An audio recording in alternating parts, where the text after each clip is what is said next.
প্রতিটা কীর্তনের পালা শোনা যায়, কিন্তু রূপের পালা শোনার কোনো যোগ্য পালা নাই। এই রূপের একটি নাম হলো দর্শন লীলা।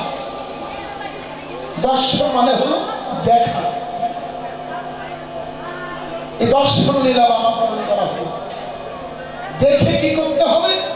তার সাথে প্রীতি করতে হবে। প্রীতি অর্থাৎ ভালোবাসা। এটা ভালোবাসা। আমাদের শ্রদ্ধেয় শ্রী শ্রী ভবানন্দ বললেন, ওরে মন, জগতে দেখো নয় তার মূরতি, মূরতি মানে রূপ, তার সাথে কি কখনো চলে প্রীতি? একজনের সাথে ভালোবাসা করতে গেলে আগে তাকে দেখতে হবে, তাকে পছন্দ হয় কিনা। পছন্দ না হলে তো ভালোবাসা করা যাবে না। সাবধান, এই ভালোবাসা আমার এখানে না। এই জায়গার ভালোবাসাটা একটু ভিন্ন। দেখুন, জগতে দুই প্রকারের ভালোবাসা, একটা হচ্ছে কাম আর একটা প্রেম। এই দুইটাই কিন্তু ভালোবাসা। কামও ভালোবাসা, প্রেমও ভালোবাসা। যদি কাম না থাকে প্রেম করবেন তাকে নিয়ে, ধরে দেওয়া যাবে না, সঙ্গে সঙ্গে রাখতে হবে। কাম প্রেম উভয় ভালোবাসা হলেও অনেক দূর তফাৎ। যেমন আত্মেন্দ্রিয় প্রীতি বাঞ্ছা ধরে কামনা, আর কৃষ্ণেন্দ্রিয় প্রীতি বাঞ্ছা ধরে প্রেম নাম। এই কৃষ্ণেন্দ্রিয় প্রীতি বাঞ্ছা নিয়েই তো আমরা এখানে এসেছি ভক্ত সঙ্গ করতে। এখানে এই লীলাটার জয় পরাজয় আছে। এই রূপপালায় ভগবান জিতবে আর একজন মানুষ হেরে যাবে, যার অধীন শক্তি। আসুন আমরা একটু স্মরণে যাই। তত্ত্ব জানালে যে দামিনী দমন, দমন রুচি, দর্শনে দূরে যাও দরপদা। দামিনী মানে হচ্ছে বিজয়ী, আর দাম শব্দে মালা। এখানে একটা বিজয়ীর মালার তুলনা হবে। কেন? এই রূপে মাত্র দুইজন ভক্তের মধ্যে কথোপকথন। সবাই শ্রোতা, বক্তা দুইজন। বক্তা একজন করলেও পারে, আমরা সবাই শ্রোতা, একজন বক্তা। বলতে জানে কে? এই শক্তিধান মানব দেহে আমাদের বলার মানুষকে কে বলায়? কথা বের হয় থেকে বদন্তি। বদন তিনি বলবেন, আর আমরা সবাই শুনব। এখন শুনবো তো বাবা, কি শুনবো? কি দেখলাম আর কি না দেখলাম। নদীয়ার কোন এক নাগরিক শূন্য গাগরি কাঙ্ক্ষে করি গিয়েছিল সুরধরি গঙ্গায় জল ভর্তি। সময়কাল সায়ান্ন লীলা, বেলি অবসান। কৃষ্ণ গোপাল ঘরে ফিরলেন। তারপরের লীলায় দর্শনেই ভক্তের আক্ষেপ। শূন্য গাগরে কাঙ্ক্ষে করে ঘাটে গেলেন জল ভর্তি। গাগরি শূন্যই হয়ে গেল। আর একটা গাগরি পরিপূর্ণ করে নাগরিক গৃহীতে গেলেন। আলোচ্য বিষয়, কলসি নিলেন একটা, যেটা নিলেন কাঠে করে ওটা খালি আছে। বলল কোনটা? একটা ধাঁধার মতো, রূপটাই ধাঁধা। কলসের মানে যে কাঠের কলসি ওটা খালি আছে, কিন্তু একটা কলসি পূর্ণরূপে ভরা হয়ে গেছে। কমাইয়া এই কলসিটা চেনো তো? দেখো, আমি তোমাদের পাগল সন্তান, আমার রূপ নাই, যৌবন নাই, সুর নাই, কোনো কিছু নাই। আমি বেশি রং ঢং করতে পারবো না, মহতের যে পথটুকু বলে যাবে, কারণ ভজনটা বাবা খুব কষ্ট। দাঁড়িয়ে ভজন করা যায় না, কিন্তু রং ঢং করে ভজন, আইরে ভজন। কোন দিকে যাচ্ছি আমরা বলা না, কারণ পদাবলী কীর্তনটা আমরা এমন পর্যায়ে নিয়ে চলে গেছি যা ভাবতেও আমাদের খুব কষ্ট হয়। এখন আপনারা ভক্ত শ্রোতা, বিচারের ঘাটটা আপনাদের উপরেই থাকে, একটু বিচার করে আস্বাদন করুন। এখন এই যে কলসি পূর্ণ হলো, এই কলসটা কোথায়? রূপের পালা বোঝা বড় দায়, বললো আমার দেখতে হবে, এটা বোঝাই দেওয়া যাবে না, দর্শনের দিয়ে দেখতে হবে। আমাদের নয়ন কয়টা বাবা? আমরা যে মানব আকৃতি দেহ ধারণ করেছি, আমাদের নয়ন কয়টা? এই দুই নয়নে কিন্তু দেখা যায় না। এই দুইটার কথা বলেন, এই দুই নয়নের রূপ দেখা যায় না। এই দুই নয়ন অর্থ, এই দুই নয়ন হচ্ছে কুদৃষ্টি, কিন্তু সুদৃষ্টি দ্বিতলে ঊর্ধ্বভাগে। দেবতাদের জাগ্রত, আমরা মানুষ লুকায়িত, কারণ কৃপা পাইনি। এই নয়ন জাগ্রত কার হয়েছে? জগতে যাও সদ্গুরু কৃপা হয়েছে, কোটিতে কোটি। কার হয়েছে জানেন? ভ্রমিতে ভ্রমিতে কোন ভাগ্যবান জীব গুরু কৃষ্ণ প্রসাদ পায়, ভক্তি লতা বীজ, ভক্তি লতা বীজ। সবার ভাগ্যে কি হয়? গুরু মেলে ঘরে ঘরে, আর ভক্ত মেলে গুরু কপালের ঘরে। ভক্ত যদি গুরুকে তরায়, গুরু তরিতে পারে, আর মারলে গুরুকে রাখিতে পারে।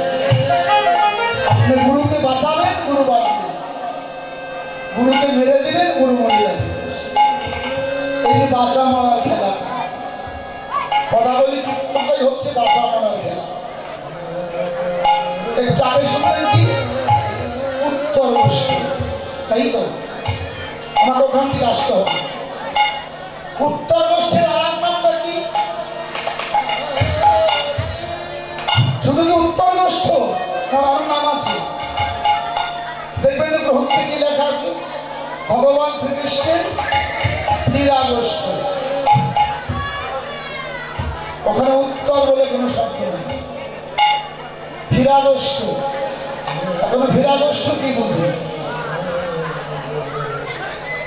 গোষ্ঠ খেলা সবার ভাগ্যেই হয় বাবা, কিন্তু ফিরাগোষ্ঠ কোনো কোনো ভাগ্যবান হয়।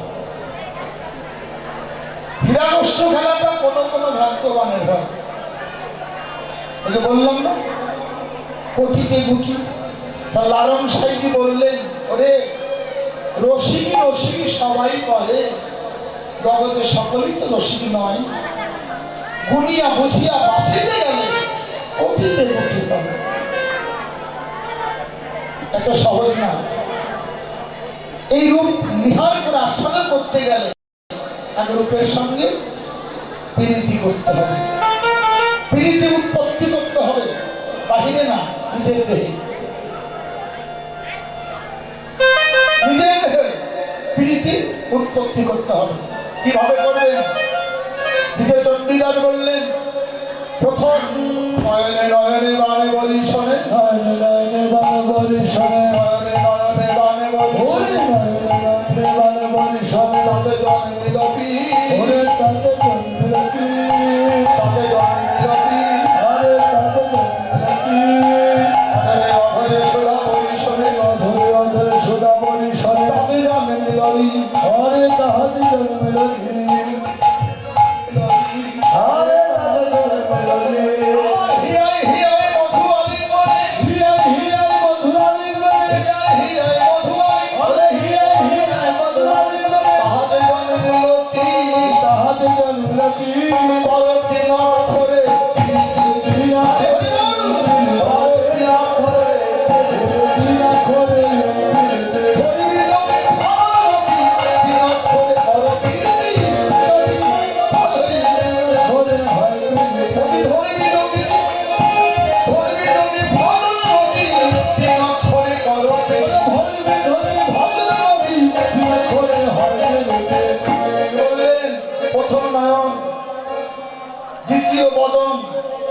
আর তৃতীয় বাহু। এই তিন জায়গায় যদি ভালোবাসা হয় রতির সন্ধান পাওয়া যায়। ধরবি যদি ভজনের রতি, রূপ ভজনের রতি, তিন অক্ষরই করো এই প্রীতি। চন্দ্রদাস আরো জানালেন, হেন প্রীতি দিবে না সম্ভবে,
মায়েরা এগুলো ভালো লাগবে না আমি জানি। আমার কথাগুলো বুঝেছো? একটু বোঝা কষ্ট হয়ে গেছে তাই? এখানেও প্রীতি দিবে না সম্ভবে, প্রীতি হয়ে তারে, প্রীতি করিবে রতি না করিবে, প্রীতি বলি যে তারে। রতি মানে এই যে ভালোবাসা, এই রতি মানেই হলো ভালোবাসা। তার ভালোবাসা ঠিক, জগতে তার সব কিছু ঠিক। যার ভালোবাসা ঠিক না তার কোনো কিছুই ঠিক না। দেখেন, ভজন করতে গেলে আগে এই দেহকে জাগাতে হবে। আমি একটা আলোচনায় থাকবো মাইরা, রূপলীলা তো কষ্ট হলে বসে থাকবো। এই দেহকে যদি জাগাতে হয় একটু কষ্ট করতে হবে, নাহলে রূপটা দেখা সম্ভব না।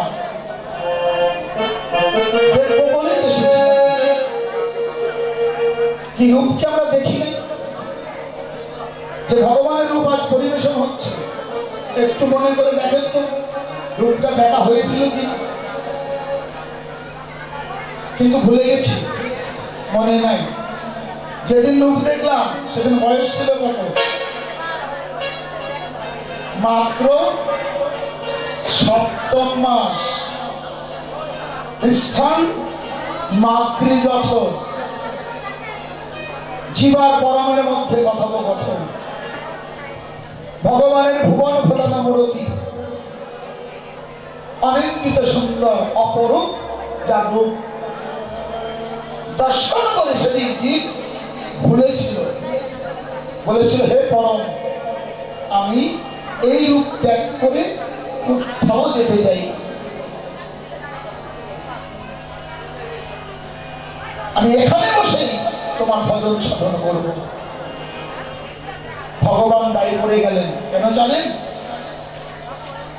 এখানে থাকার অধিকার মাত্র 10 মাস 10 দিন। যদি আস্তে আস্তে ভারী হয়, সময় ওভারটেক করে, তাতে কি হয়? এই পৃথিবী, আমি অত দূর যাবো না, কষ্ট পায়। এটা পৃথিবী, এটাই পৃথিবী। কারণ যাহা আছে বিশ্ব ব্রহ্মাণ্ডে তাহা আছে ভগবানের দান করা এই দেহভাণ্ডে। এর থেকে বড় পৃথিবী বাবা আর কিছু নেই। দেখুন, এই জীবের হার এই পৃথিবী সইতে পারে না, তাই নিয়ম করে দিলেন 10 মাস 10 দিন। 100 বছর তো বাঁচি না, 50 বছর 60 বছর 70 বছর, এর মাত্র 10 মাস 10 দিন হইতে পারে। ভগবান বলল তুমি যাও, নইলে তোমার মা মরে যাবে। তুমি গর্ভে থেকে মাতৃহত্যার দায়ী পড়ে যাবে। আর আমি ভগবান হয়েও তোমাকে ক্ষমা করতে পারবো।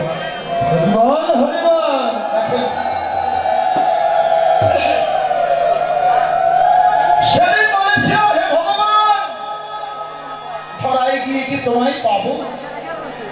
বলেছিল যাও, এখানে যেমন আমার কাছে আসছো, নিবেদন করছো, ওই ধরাই গিয়ে যেন এই নিয়মটুকুই থেকে যায়, এই নিবেদন যেন ভুল না হয়ে যায়, আমার কথাটা যেন মনে থাকে।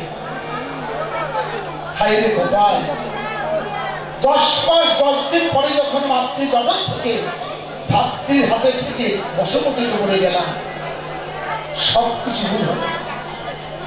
তোমরা তো মা, তাই না? তোমাদের পৃথিবীতেই আমার জন্ম, পারো নাই ধরে রাখতে? যদি দাবি করি তুমি মা নও,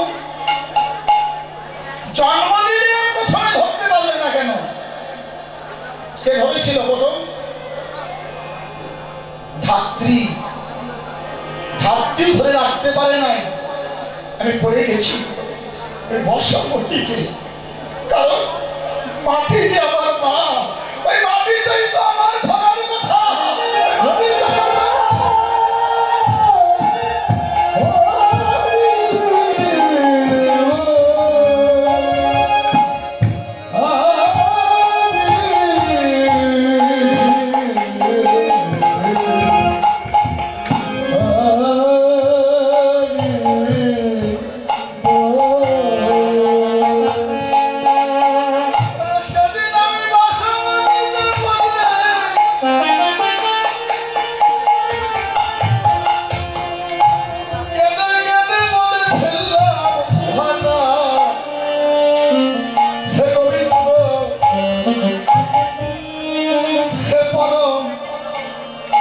তোমার সাথে দেওয়া কথা আমি ঠিক রাখতে পারলাম না, কারণ জগতে এসে যত্ন সূর্যের আলো পেলাম, পিতা পেলাম, মাতা পেলাম, আত্মীয় স্বজন, বন্ধু বান্ধব, কত কিছু পেয়ে ভগবানের কথা ভুল হয়ে গেল। ভগবানকে পর করে দিয়ে এই মায়াকে আপন করে নিলাম।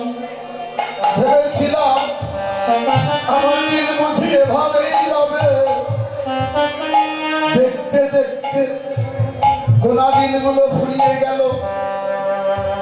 যেদিন থেকে জগতে এলাম, ভেবেছিলাম আমি কত বড় হচ্ছি, কিন্তু না, দিন চলে যায়, জীবনে কমে 6 দিন বাড়ে না।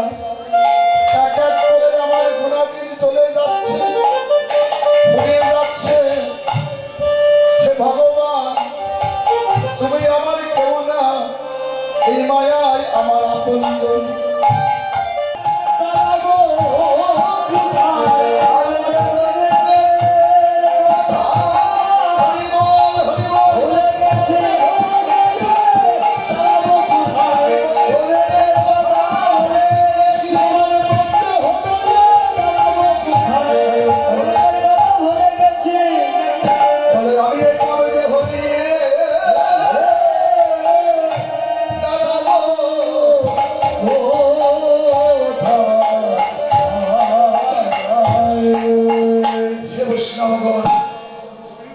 একটা কথাই বলে যে কর্মদোষে দোষী হয়ে ভগবানকে দোষী বানায়।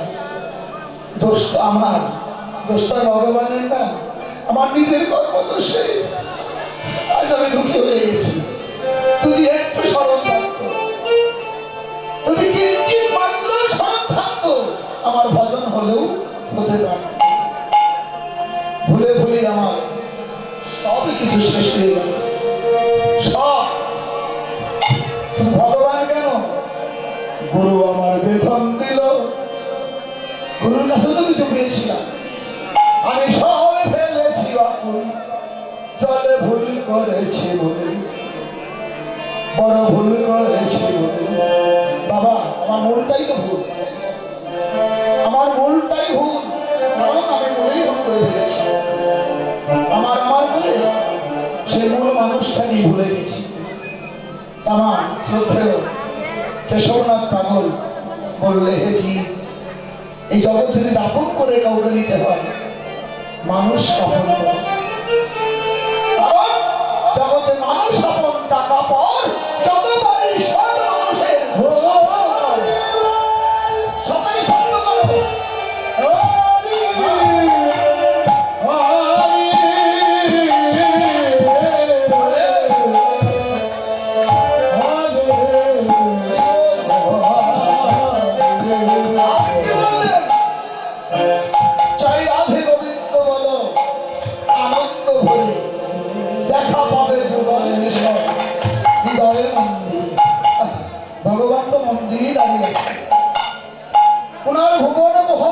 বিস্তার করে আমার হৃদয় মন্দিরে দাঁড়িয়েছে। আমি যে কপাল পোড়া, দেখার দৃষ্টি নেই, তাই হয়তো আমি তাকে দেখতে পাচ্ছি না। অনুভব তো করতে পারি, ভগবান তুমি আছো তাই আমি আছি, তুমি নেই আমিও নেই। একটু স্বীকার করি, একটু নিবেদন করি, কি দিয়ে তোমায় বুঝবো ভগবান? আমার বলতে যা কিছু আছে সবই যে তোমার দেওয়াই। এইটুকু নিবেদন তো করতে পারি, যা পেয়েছি এখান থেকে পেয়েছি। অজিত কাঁদছো কেন, কি হারিয়েছ? ভগবানের বাক্য, তুমি কাঁদছো কেন, কি হারিয়েছ? কি নিয়ে এসেছিলে তা হারিয়ে কাঁদছ?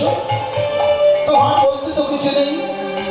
একবার কালে এসেছিলে খালি হাতে, যা কিছু পেতে হয়েছে এখান থেকে পেয়েছো, যা হারাবার এখান থেকে হারিয়েছ। আজ যা তোমার, কাল তা অন্য কারু বর্ষটা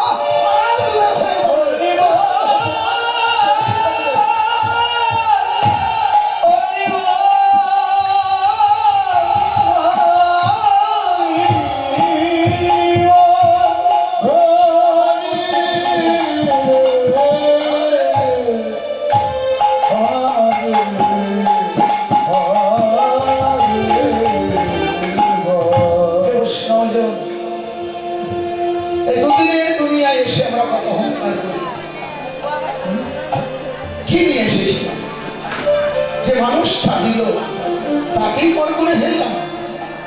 আর আপন হলো আমার মায়া, ঐশ্বর্য, অভিমান, রূপ, যৌবন, নিঃস্বার্থ প্রেমটা আমি আপন করতে পারলাম না। আমি শুধু ভোগে মেতে আছি, ত্যাগের কথা আমার মনেই হলো না। জানো মায়েরা, ভোগে শান্তি নেই, শান্তি পেতে গেলে ত্যাগে যেতে হবে। পাগল চাঁদ বললেন, মন তুমি শান্তি পেতে চাও, ত্যাগের ঘরে যাও, ত্যাগের ঘরে যাও, অনুরাগ আনো, অনুরাগের উৎপত্তি করো, তবে অভিশাপ, অভিশাপ হলে তবেই হবে তোমার রাসলীলা, তার আগে নয়। আরো জানিয়ে দিলেন, বৃন্দাবনে রাসলীলা করে কঞ্জন, না জানে রাধা কৃষ্ণ, না জানে গোপিকা গণ। দেখুন পাগল চাঁদের যে বাণীগুলো, তাজা বাণী, এগুলো মরা বাণী না। এত মনে করতে পারি তুমি পাগলের কথা বারবার বলছো কেন, বাবা ক্ষমা করে দিবে। এই পাপ দেহটা ওই চরণেই দান করলাম। যতদিন জগতের বুকে বেঁচে আছি আমি পাগল।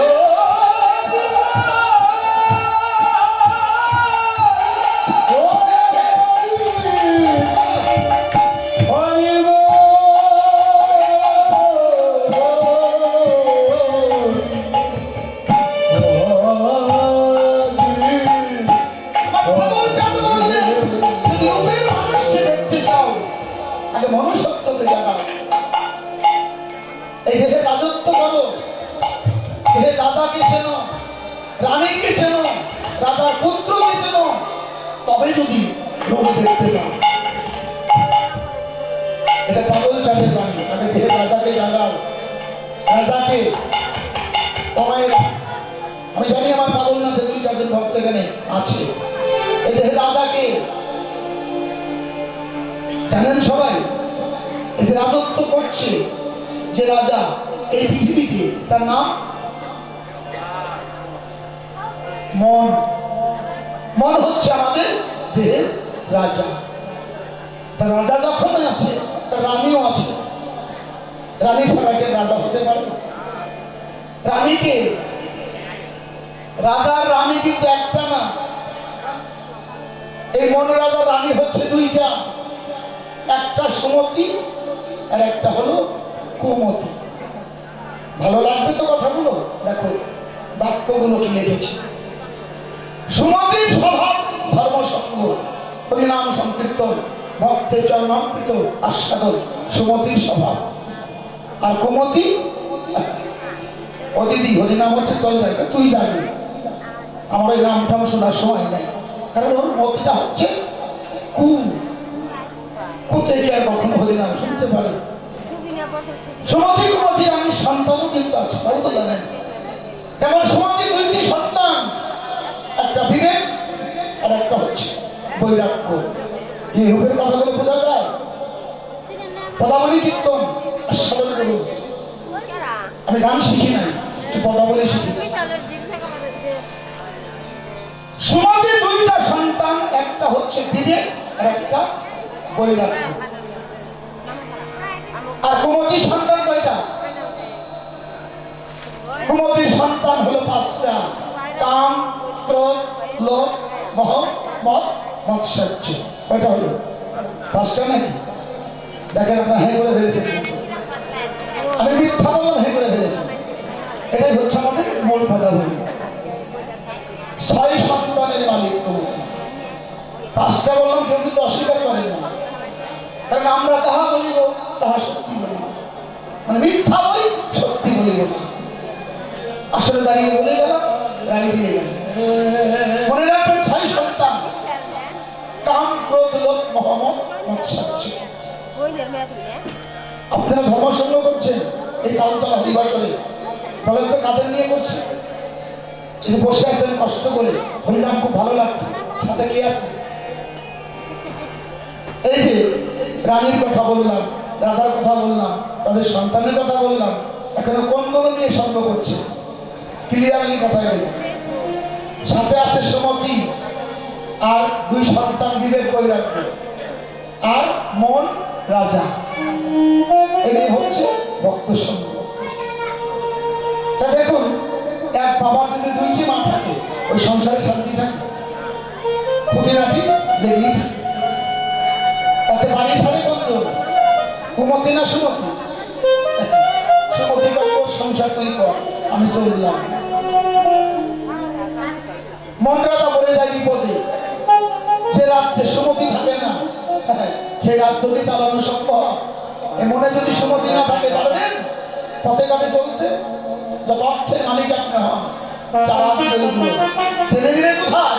কুসঙ্গে, অন্যায়, অবিচার, ব্যভিচার যেখানে আছে, মন ধাবিত হবে ওই পথে।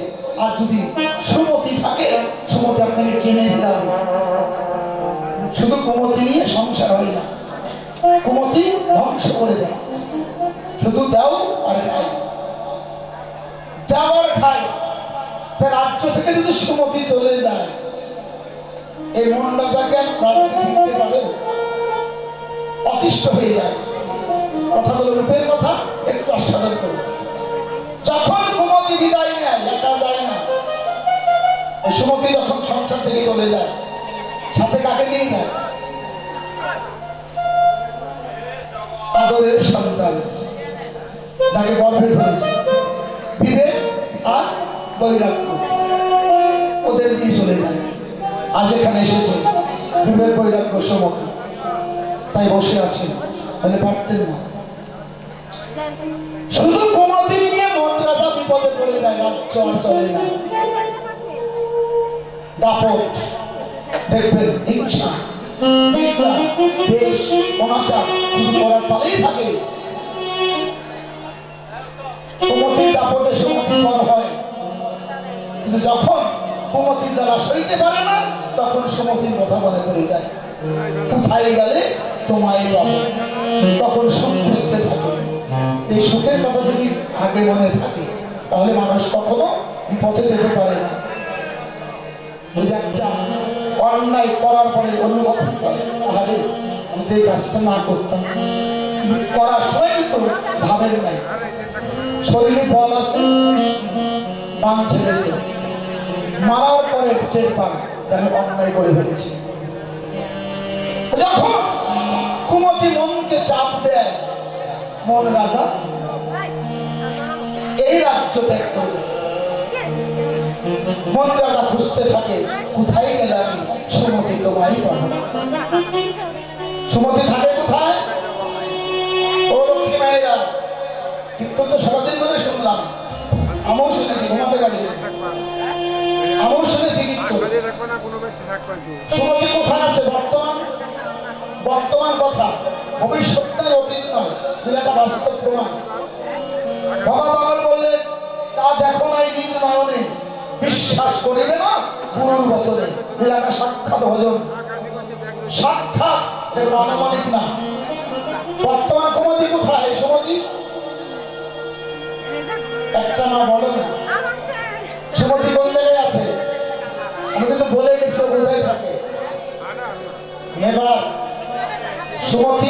হরিবাসরে, এই তালতলা হরিবাসরে সুমতি স্বয়ং সুমতি সঙ্গ করছে। তার সুমতি কোথায় আছে জানো? এই যেখানে আছে সুমতি, যাকে আপনারা কপাল বলেন। এটা কপাল না, এটা দ্বিতল। এখানে সুমতি আছে। যদি সুমতি এখানে থাকে, তার মতি কখনো উঠতে পারে। এখানে রাখতে চেষ্টা করো, সুমতিটা এখানে রাখতে চেষ্টা করো, তাহলে আর কুমতি তোমাকে স্পর্শ করতে পারবে না। সুমতির সন্ধানে মহিলারাও চলে এসেছে এই সঙ্গে। এই যেমন সঙ্গে চলে এসেছে, এখানে সঙ্গ করছেন সুমতি আর বিবেক বৈরাগ্য, মা এবং ছেলে। দেখেন আমাদের ভজনটা বললে না, সনাতন ধর্ম আমরা এমন দিকে নিয়ে চলে গেছি, লজ্জা হয়তো। চির সত্য সনাতনী শাশ্বত অনাদি আদি তত্ত্ব এই সনাতন ধর্ম এত সহজ না, এত সহজ নহে। সনাতন নামটা কি? সনাতন, প্রথমেই সোনা। রূপা কোনো তো দিতে পারতে, সোনা কেন দিলে? খুব দামীয় বস্তু, খুব দামীয় বস্তু।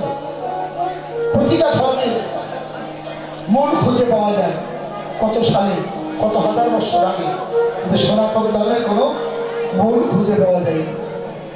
তথাপিও কোনো ভাবক বৈজ্ঞানিক এটা নির্ধারণ করতে পারেনি। শুধু এটুকু লিখে গেলেন অনাদির আদি তত্ত্ব, অনাদির আদি তত্ত্ব। দেখুন সুমতি বিনয় বৈরাগ্য ভক্ত সঙ্গ করছে। মনোরাধা কিন্তু কুমতির সঙ্গ করে এসেছে, আসতে পারবে ভক্ত সঙ্গে, তাকে শুদ্ধ হতে হবে। এই যে গুরুর প্রয়োজন। দেখুন আমরা গুরু কেন করি? মনোরাধা কুমতির প্রলোভনে দেখুন অপবিত্র করেছে, ভক্ত সঙ্গে আসতে গেলে তাকে শুদ্ধ হতেই হবে। শুদ্ধ করবে কে? গঙ্গা জল নাকি? আচ্ছা বলুন তো, গঙ্গায় স্নান করলে কি দেহ শুদ্ধ হয়? আপনারা যে ভারতে গিয়ে গঙ্গা স্নান করে আসেন, পাপ তাপ মুক্ত হননি? গঙ্গা স্নান করলে কি পাপ তাপ মুক্ত হয়? এটা বিশ্বাস আছে তো? শুধু গঙ্গা স্নান করলেই পাপ তাপ মুক্ত হয় না, মনের আগে মুক্ত হতে হবে, মনে জোর থাকতে হবে। বাস্তব প্রমাণ নিয়ে নাও। এক মায়ের স্বামী কুষ্ঠব্যাধি, এই গঙ্গা স্নান করে হয় দেখো। বৌদ্ধ বলেছে কোনো ওষুধে ছাড়বে না। ওই যদি কোনো প্রশ্ন গঙ্গায় পাপ মুক্ত হয়ে তোমার স্বামীকে প্রবেশ করতে পারে, তাহলে তোমার স্বামী আবার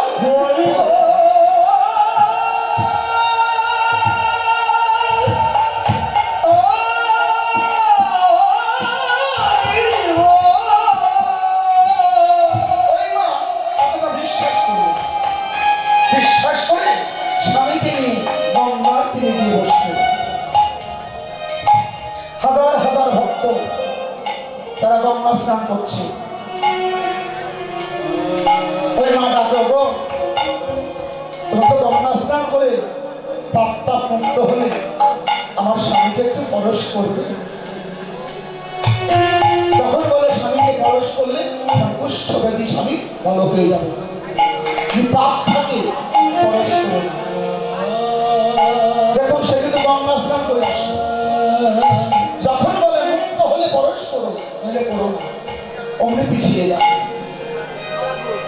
অমনি পিছিয়ে যায়। মনে খটকা বেঁধে গেল, স্নান তো বললাম, পাপ মুক্ত হলো কিনা তা তো বলতে পারবো। দেখুন কতটুকু বিশ্বাস নিয়ে আমরা গঙ্গা স্নান করি। সারাদিন চলে গেল, কেউ পরশ করতে পারবে। লক্ষ্য হীরার নাম শুনেছেন? লক্ষ্য হীরা যার নামই লক্ষ হীরা, লক্ষ ছাড়া ওই হীরার কাছে দেওয়ার উপায় ছিল 1 লক্ষ। আমি 1 লক্ষ টাকা, তার নামই ছিল লক্ষ হীরা। লক্ষ হীরা কি মনে মনে ভাবলেন, আরে আমার জীবনটা তো নষ্ট করতে করতেই চলে গেল। তবে শুনেছি গঙ্গা শরীরে যদি স্নান করা যায় সব পাপ মুক্ত হয়ে যাওয়া যায়। আমি যাব গঙ্গা স্নান করতে। হীরা চললেন গঙ্গা শরীরে। কি দেখে, এক মা একটা গলিত দেহ নিয়ে বসে আছে। দেখে বলল, মা এ কি হয়? আমার স্বামী এখানে কেন? বলে, যদি কোনো ভক্ত গঙ্গা স্নান করে পাপ মুক্ত হয়ে আমার স্বামীকে প্রবেশ করতে পারে তাহলে আমার সীতার সিঁদুরটা বজায় থাকবে। হীরা দুটি নগরের তল থেকে কাঁদছে, হে গোবিন্দ, এই কি তোমার পরীক্ষা? একই পরীক্ষা দিচ্ছ? শুনেছি সতীর প্রতি কোনদিন মরে না, সতীর প্রতি কখনো মরে না। তাহলে আজ কেন এই নারীর দশা? আমি তো স্নান করতে এসেছি, পাপ তাপ মুক্ত হতে এসেছি। হীরা কাঁদছে। মা বলছে, তুমি কে গো? বললে, শুনলে ঘৃণা করবে, শোনাটাই ভালো না, বলো। বললো, আমি শুনেছি লক্ষ্য হীরা, আমি সেই লক্ষ্য হীরা। আজ গঙ্গা স্নান করে পাপ মুক্ত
হয়ে শুনেছি কেউ যদি গঙ্গা শরীরে স্নান করে তার দেহে নাকি পাপ থাকে না। ও মা, কিন্তু আমি কথা দিচ্ছি, আমি তোমার স্বামীকে প্রবেশ করব।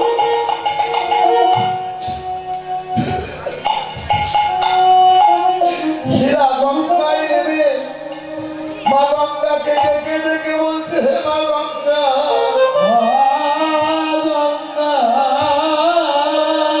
আমার জীবনে যে ভুল করেছি সব আমার মনে পড়েছে,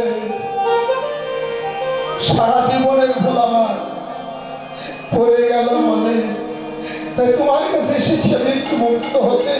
মাগো, কৃপা করে আগেবা তুমি আমাকে গ্রহণ করো।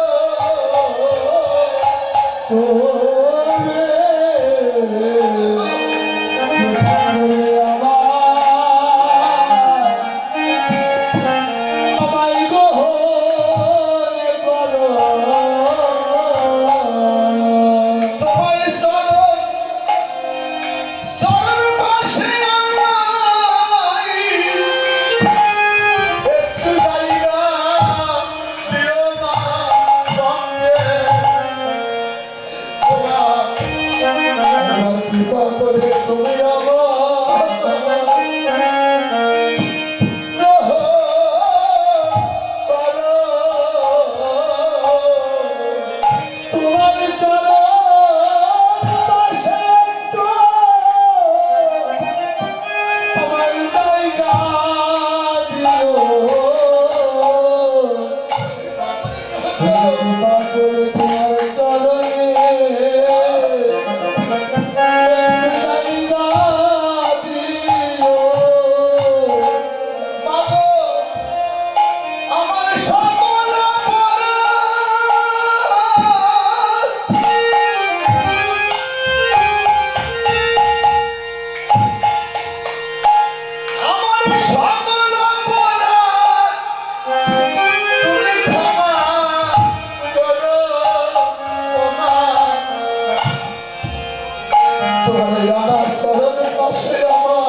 স্নান করলেন, সব পাপটা গঙ্গাকে দিয়ে দিলেন।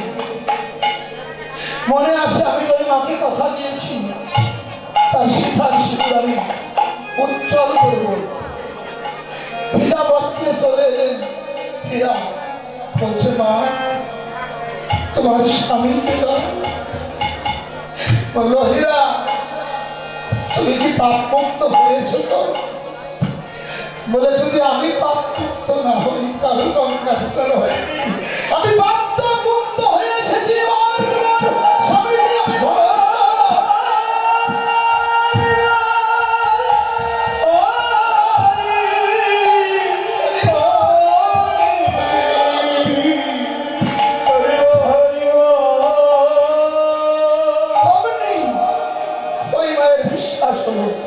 কেউ যখন স্পর্শ করলো না, ও যখন হাত থেকে যাচ্ছে, আমি দিয়ে দেখি, একটু দিয়েই দেখি কি হয়। যখন হীরা পরশ করেছে, ওই মায়ের স্বামী আবার দিব্য দেহ ধারণ করেছে।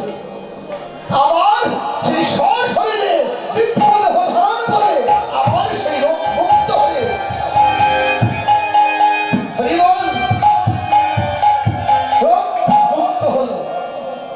তখন ওই মা ডেকে বললো, হীরা রে,